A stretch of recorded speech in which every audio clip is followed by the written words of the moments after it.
Graças a Deus. Antes de vocês sentarem, olha para mim, por favor. Faltam alguns dias para o dia 8 de junho, onde nós vamos ter essa reunião especial chamada Salmos em Concert. Eu quero que você venha para essa reunião preparado. Eu quero que você deixe Deus te usar para ganhar almas e trazer pessoas com você. Ninguém vai se apresentar aqui sozinho. Eu quero que você creia que Deus vai falar com você e com a pessoa que você vai trazer, pelo menos com um salmo. Os salmos são poderosos. Tem salmos que atendem cada necessidade nossa, cada área da nossa vida. E Deus vai usar um salmo para te abençoar. O instrumento principal dessa reunião vai ser sua voz. Imagine um coral, nós estamos esperando aqui 11.000 pessoas, que vai estar lotado. E todos louvando a Deus com os salmos. Chegue cedo, nesse domingo, dia 8 de junho, procure chegar mais cedo, 5 horas, 5h30, tem gente que vai chegar bem cedo. A entrada vai ser com esse convite, ainda temos alguns convites. Quem já pegou o seu? Levante a mão, quem já tem o seu? Eu dei semana passada, quem não tem, levante a mão. Escute bem o que eu vou te falar agora. Não pegue se você não vai vir. Não pegue para alguém se alguém ainda não confirmou.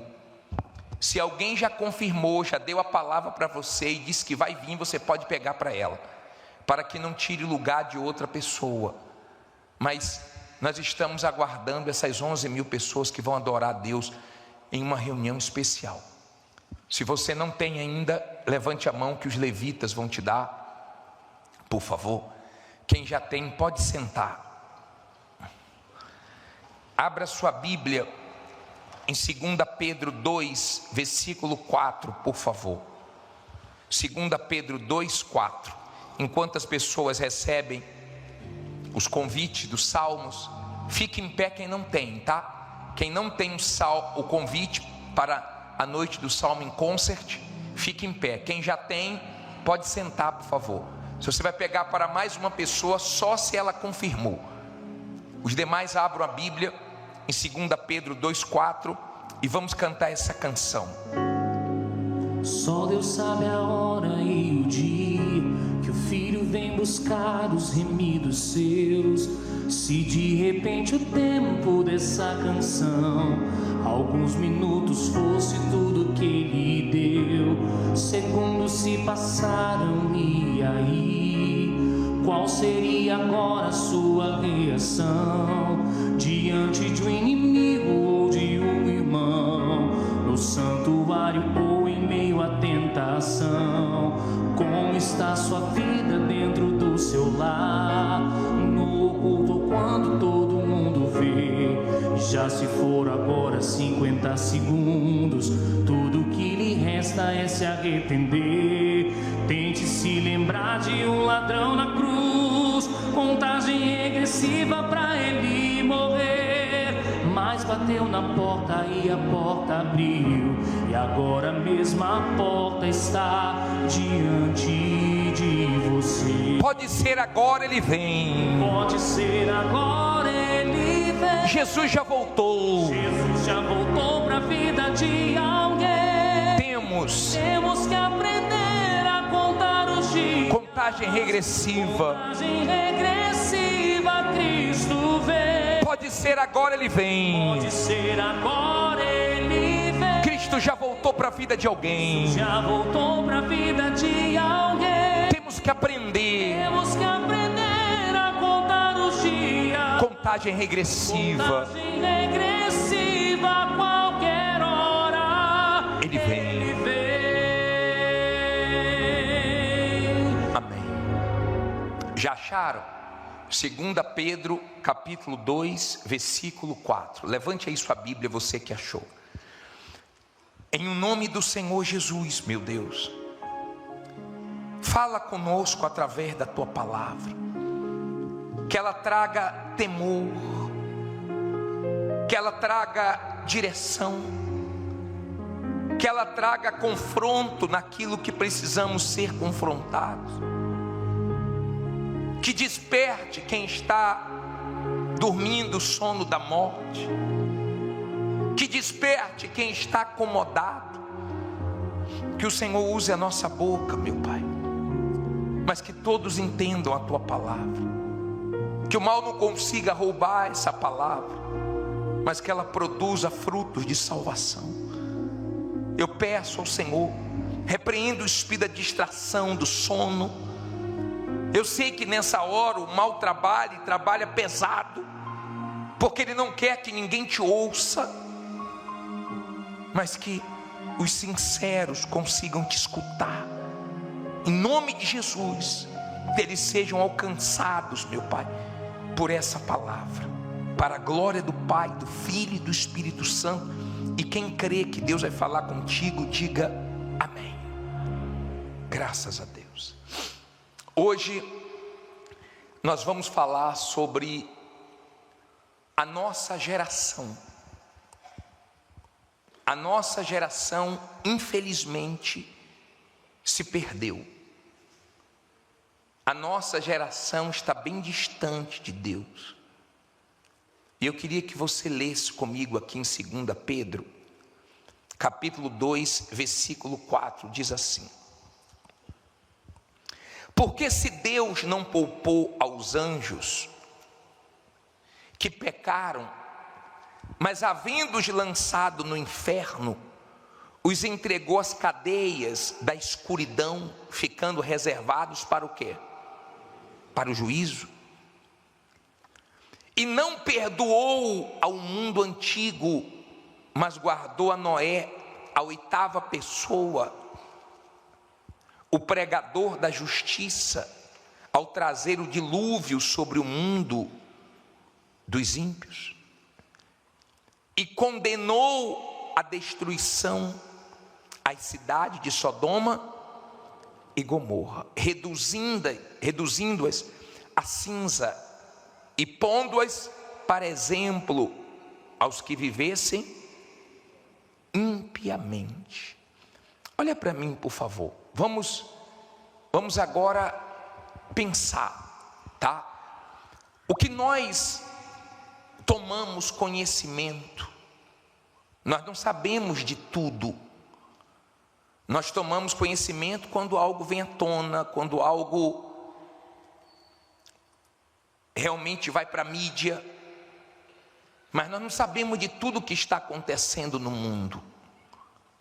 O pouco que nós tomamos conhecimento assusta.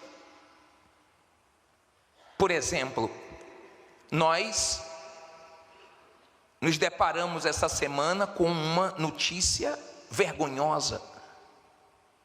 Filhos mantiveram um pai morto em casa durante alguns meses para ficar recebendo o dinheiro do pai.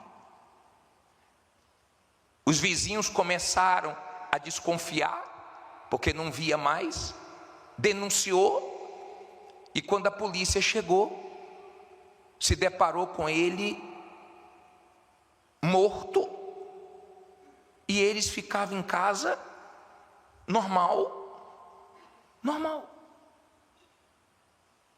como se fosse a coisa mais natural, só por causa do dinheiro. Essa é nossa geração. A geração que não considera ninguém, que é amante de si mesmo, que só pensa em si. A geração que está escrita em 2 Timóteo 3, a partir do versículo 1. A geração dos tempos trabalhosos, dos tempos difíceis. A geração amante de si mesmo. O Brasil ficou chocado com um rombo no INSS dos aposentados.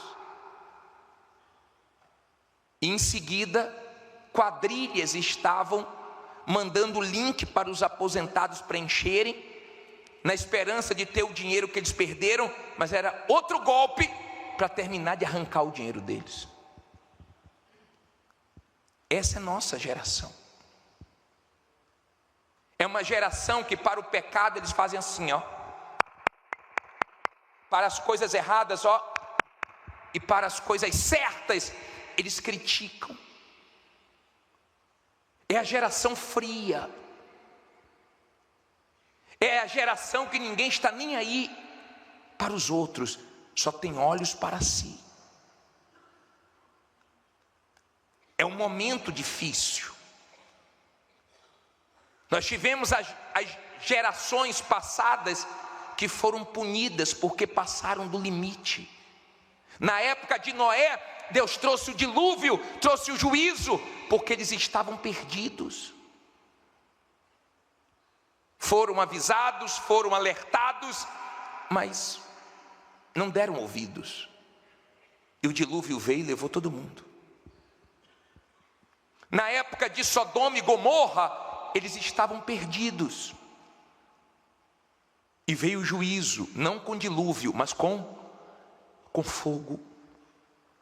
Não pense que a nossa geração não vai colher os frutos do que está plantando. A nossa geração está completamente perdida.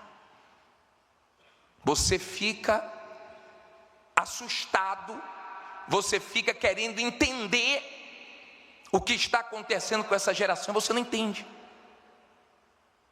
Você ouve falar que os bebês reborns estão em alta, mas os bebês mesmo estão sendo desprezados.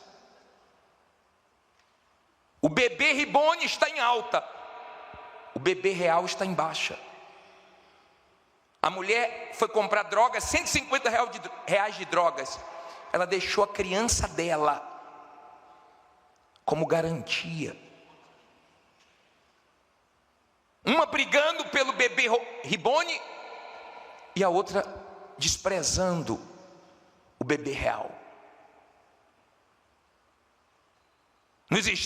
Na China, estão casando com as bonecas, com as acompanhantes. Elas dançam, elas falam, elas fazem sexo, parece ser humano, e o homem está casando com robô. Olha o que essa geração está fazendo aos olhos de Deus.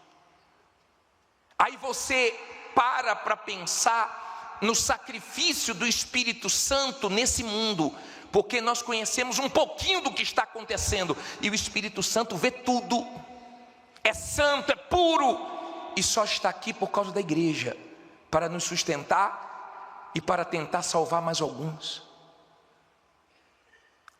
Nós estamos vivendo tempos difíceis. Essa semana, 3.000 casos da Mpox estourou em um país, 14 pessoas morreram. A Alemanha, desde 1945, não fazia o que fez essa semana. Está colocando o exército na fronteira com a Rússia. Eu vi um vídeo de uma criança de 11 anos, que deu tristeza. A mãe procurando ela, estava dias na rua, e ela parece estar grávida. E a mãe foi falar com ela: minha filha, o que você está fazendo com a sua vida? Ela disse assim: minha mãe, estou grávida e a senhora tem a obrigação de cuidar.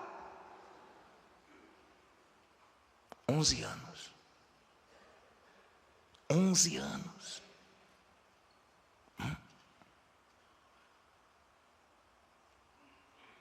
Nos Emirados Árabes, a temperatura esse mês agora bateu todos os recordes, foi 50 graus. Nós estamos tendo tudo, avisos, alertas, tudo para temermos. E cada dia o ser humano está mais distante. Coloca no telão esse versículo de Timóteo 3:1, por favor. Coloca aí, 2 Timóteo. Leia comigo ali. Veja se não é exatamente isso. Sabe, porém, isto, que nos últimos dias sobrevirão tempos o quê? Trabalhosos. Põe o 2, aí você vê, porque haverá homens amantes de si mesmos, que mais? Avarentos, presunçosos, soberbos, blasfemos, desobedientes a pais e mães, ingratos, profanos, e a lista vai embora. Olha para mim, por favor. Não é o que nós estamos vendo? Ou não? Eu louvo a Deus, porque Jesus não voltou ainda. Talvez você diga assim: poxa, eu queria que ele voltasse logo. Eu também já pensei assim. Mas no dia que eu pensei na minha salvação, eu pensei, peraí, eu me converti em 1990. Se ele tivesse voltado em 1989, eu teria ficado. Mas ele me aguardou. Hoje eu vi o testemunho de uma garota que estava afastada e voltou em 2020. Se ele tivesse voltado em 2019, ela teria ficado. Quer dizer, ele quer salvar mais. Ele está aguardando quem se afastou voltar, quem não se decidiu se decidir.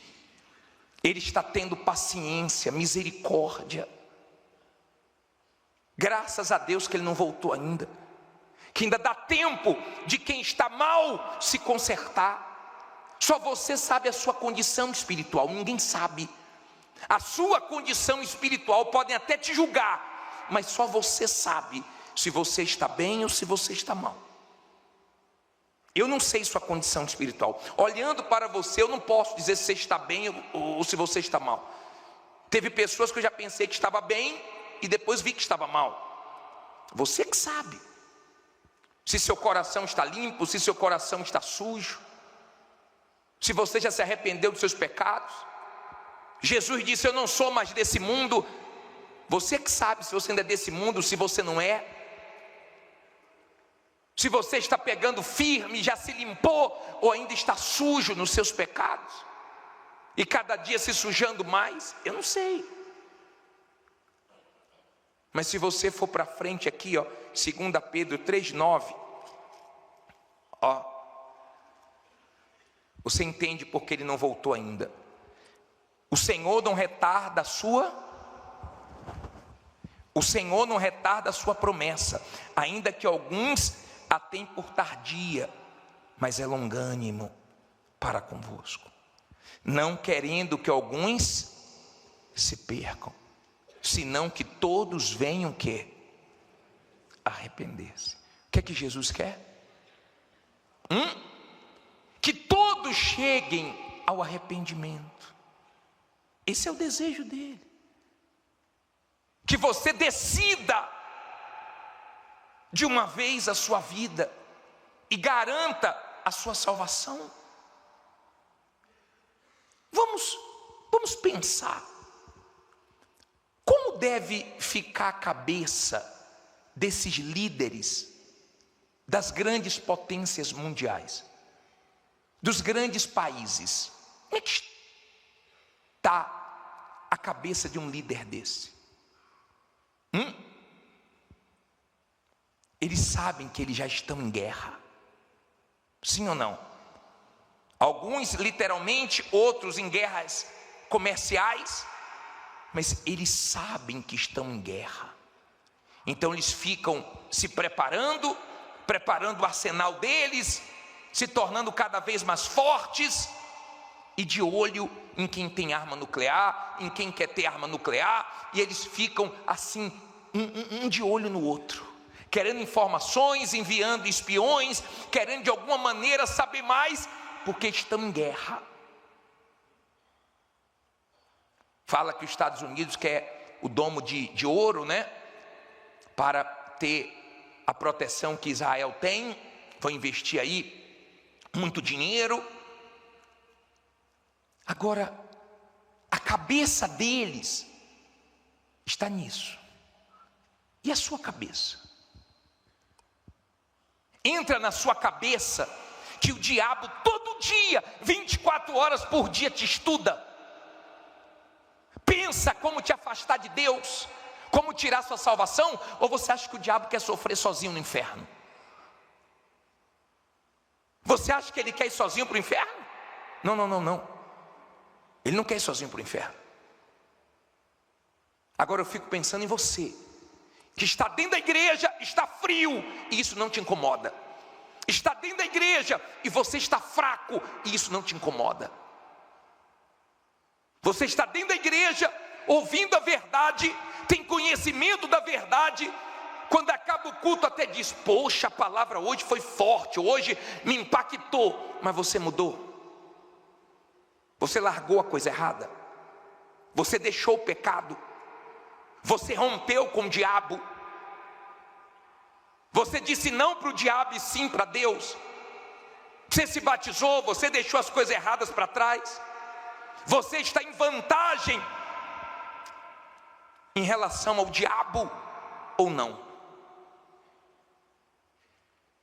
Você já viu uma corrida onde aquele homem que está em primeiro lugar, aquele corredor que está em primeiro lugar, tem um outro corredor em segundo, bem colado? Se ele vacilar, ele perde. Tem gente que está assim,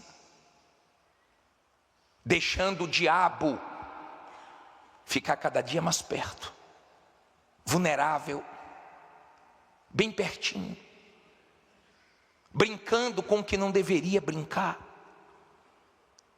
voltando a fazer coisas que você já tinha largado, dando lugar para quem a Bíblia fala para você não dar lugar. Não dê lugar ao diabo, não dê, porque custa caro. Se tem uma coisa que eu tenho consciência, é que eu tenho que vigiar, porque se eu não vigiar, o diabo me pega legal. Se tem uma coisa que eu tenho consciência, é que eu tenho que ter minha barba de molho, eu tenho que vigiar, porque senão o diabo me passa rasteira, e já passou a rasteira em muita gente. Tem gente que ela está correndo e o diabo está lá atrás, mas tem gente que o diabo está coladinho na pessoa. Mais uma bobeirinha ele leva. Aprenda uma coisa, por favor: o tempo ele faz bem para quem vigia.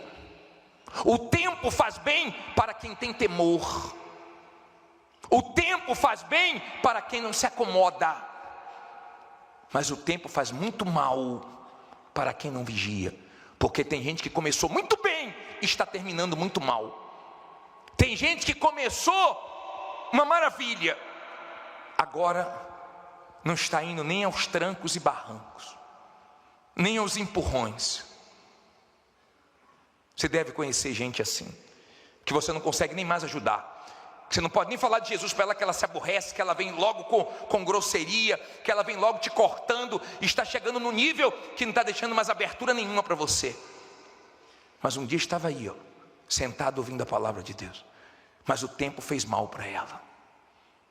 O tempo faz bem para quem vigia, para quem toma cuidado, para quem quer crescer espiritualmente, desenvolver a salvação.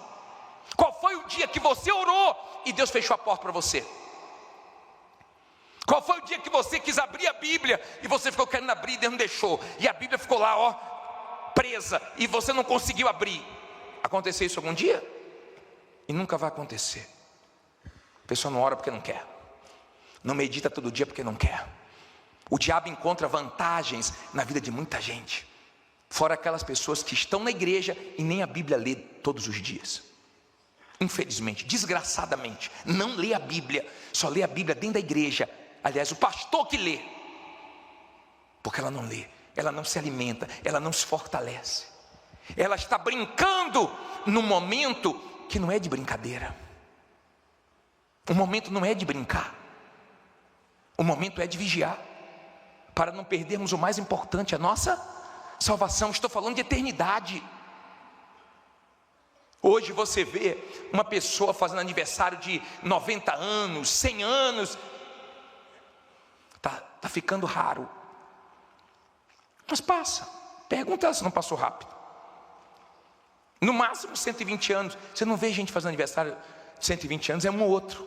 Vai até para a mídia, quando alguém chega a 115, 120. Isso passa rápido. Eu estou falando que nós vamos entrar na eternidade. Se não houver um esforço da sua parte no que diz respeito à sua vida espiritual, o diabo vai te enganar e você vai perder o mais importante, que é a vida eterna. Abra aí a sua Bíblia em Lucas, por favor. 16. Lucas 16.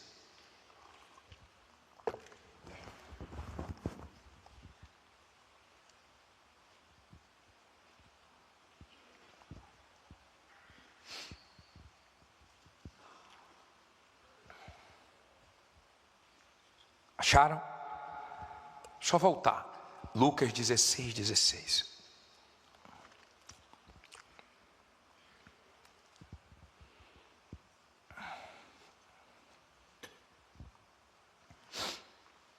Diz assim: a lei e os profetas duraram até quando? Até quando?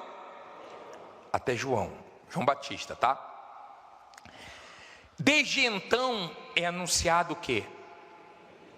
O reino de Deus. E todo homem emprega o quê? Força para entrar nele. Olha para mim, por favor. Empregue força para entrar no reino de Deus. As pessoas colocam força para ficarem ricas, para ficarem mais bonitas, para terem mais conhecimentos, mas não colocam força para entrar no reino de Deus. Desde quando o Senhor Jesus veio a esse mundo, começou os últimos dias. Desde quando o Senhor Jesus veio a esse mundo, é isso que fala em Hebreus capítulo 1, a partir do versículo 1. Começaram os últimos dias. E nós estamos vendo aí o fim se aproximando. É triste o que nós estamos vendo, e eu só fico pensando como é que vai ser daqui para frente. Como é que vai ficar esse mundo depois que a igreja for arrebatada? Como é que vai ser sem o Espírito Santo nessa terra? Eu não vou estar aqui, em nome de Jesus. E coloco força todo dia para me manter firme com meu Deus. Que Ele me sustente, que Ele me ajude. Porque só o que nós estamos vendo já assusta. Filhos, rapaz, filhos. Não é vizinho, não é amigo, filhos. Deixar o pai em decomposição dentro de casa para ter um dinheiro a mais. Filhos. Me perdoe, isso é filho? Não sabe o que é ser filho. É muito triste ver o ser humano se destruindo, se acabando com tudo. Ele quer, o final vai ser o ser humano acabando com tudo, inclusive com ele mesmo.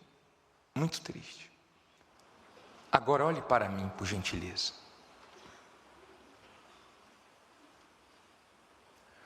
Eu não posso tirar nada, nenhuma vírgula dessa palavra para te agradar. Se o que está aqui é correto, pratique. Se o que está aqui é justo e te salva, coloque em prática na sua vida.